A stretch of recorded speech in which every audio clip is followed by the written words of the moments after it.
Man was the CIA's top sniper. Every time he carried out an assassination mission, he only brought one bullet. This time, his target was a terrorist on a high-speed train 2 kilometers away. The train was moving at 600 kilometers per hour. To avoid any mistakes, he licked his finger to prevent slipping while pulling the trigger. Just as he was about to shoot, a little girl suddenly walked near the terrorist's seat. The man immediately adjusted his aim. 1 second before the train entered a tunnel, he decisively pulled the trigger. Later, his partner took a photo of the scene. When the man saw that he had hit the terrorist in the neck, he realized he had made a mistake. If the bullet had deviated by 5 centimeters, the little girl might have died. This mistake made the man consider retiring. Before retiring, he said goodbye to an old friend who worked at the CIA. But his friend gave him a harsh warning. It turned out that the person the man had just assassinated was not a terrorist, but a CIA biologist. Apparently, someone had deliberately altered the mission information. What they did not know was that their conversation had already been monitored by the CIA. The content of their discussion was highly classified, so the officer decided to send a killer to quietly eliminate them and cover up the matter. That night, a killer murdered his old friend,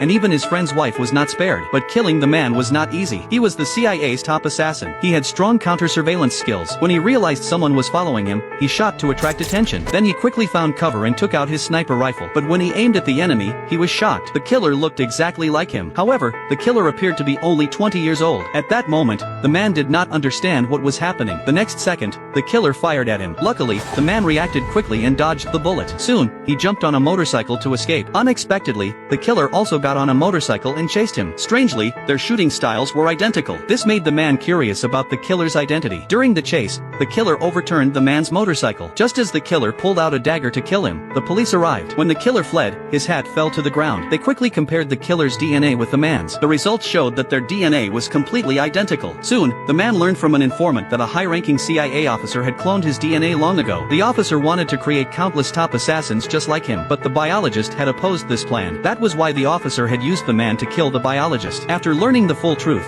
the man could not tolerate it. He decided to persuade his clone to take revenge on the officer. When they drove toward the officer's house, they were suddenly attacked with terrifying force on the road.